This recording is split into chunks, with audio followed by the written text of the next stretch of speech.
Salam jumpa kembali, salam sejahtera untuk kita semua.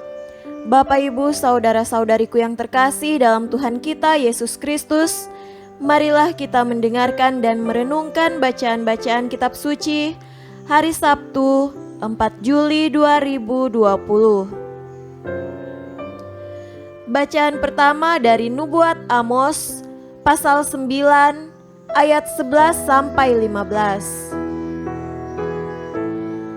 Pada hari itu, aku akan mendirikan kembali pondok Daud yang telah roboh. Aku akan menutup pecahan dindingnya dan akan mendirikan kembali reruntuhannya. Aku akan membangunnya kembali seperti di zaman dahulu kala, supaya mereka menguasai sisa-sisa bangsa Edom dan segala bangsa yang kusebut milikku. Demikianlah firman Tuhan yang melakukan hal ini. Sesungguhnya waktu akan datang, demikianlah firman Tuhan, bahwa pembajak akan tepat menyusul penuai dan pengirik buah anggur penabur benih. Gunung-gunung akan meniriskan anggur baru dan segala bukit akan kebanjiran. Aku akan memulihkan kembali umatku Israel. Mereka akan membangun kota-kota yang licin tandas dan mendiaminya. Mereka akan menanami kebun-kebun anggur dan minum anggurnya. Mereka akan membuat kebun-kebun buah-buahan dan makan buahnya.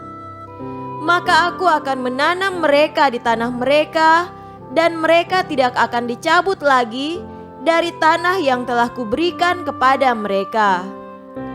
Firman Tuhan Allahmu. Demikianlah sabda Tuhan. Syukur kepada Allah.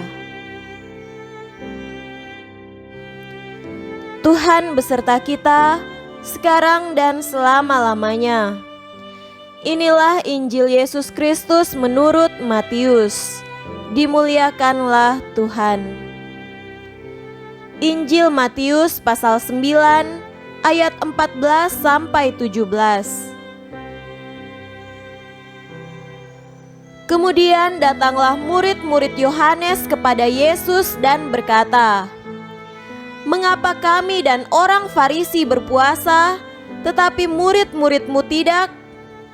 Jawab Yesus kepada mereka, "Dapatkah sahabat-sahabat mempelai laki-laki berduka cita selama mempelai itu bersama mereka? Tetapi waktunya akan datang, mempelai itu diambil dari mereka, dan pada waktu itulah mereka akan berpuasa.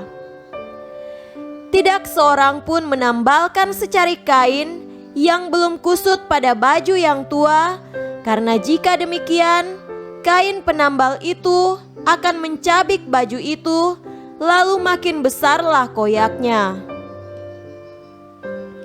Begitu pula anggur yang baru tidak diisikan ke dalam kantong kulit yang tua, karena jika demikian, kantong itu akan koyak, sehingga anggur itu terbuang dan kantong itu pun hancur.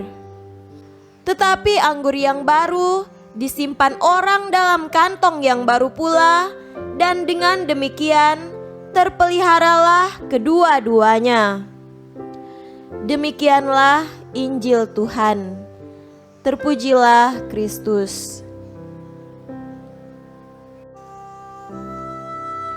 Saudara-saudariku yang terkasih dalam Tuhan kita Yesus Kristus, tema renungan kita pada hari ini adalah iman yang kokoh. Pada bulan Maret 2020, pemerintah Indonesia mencanangkan upaya pencegahan penularan virus COVID-19 yang dimulai di Wuhan, Cina, lalu melanda dunia, termasuk Indonesia. Semua sektor pendidikan formal diliburkan dan diterapkan sistem pembelajaran daring atau online. Kantor-kantor pemerintah dan sektor-sektor lainnya pun demikian, kecuali layanan terbatas menyangkut kebutuhan masyarakat luas. Saudaraku yang terkasih, gereja mengikuti protokol pemerintah sehingga semua kegiatan kegerejaan harus dihentikan untuk jangka waktu tertentu. Tetapi itu tidak mengurungkan niat untuk berdoa dan beriman. Keuskupan dan paroki-paroki mengadakan perayaan online, live streaming untuk umatnya. Persatuan dengan Tuhan tidak dibatasi oleh ruang dan waktu. Iman kita adalah iman yang hidup. Maka persatuan kita dengan Allah dan gereja tidak pernah akan luntur. Di tempat-tempat terpencil, banyak umat di stasi-stasi amat jarang mendapatkan kunjungan imam, tapi iman mereka tetap hidup dan kokoh. Pada masa sulit, kehidupan menggereja pada abad-abad pertama, orang Kristen berjuang hidup tanpa gembalanya dan peribadatan sembunyi-sembunyi dilakukan.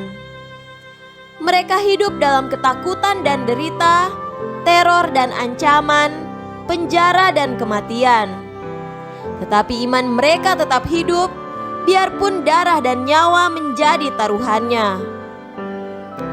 Saudara-saudariku yang terkasih dalam Tuhan kita Yesus Kristus, bacaan Injil yang berkisah tentang para murid bersama Sang Mempelai bersukacita tanpa batasan aturan dan tradisi duniawi pun agamawi.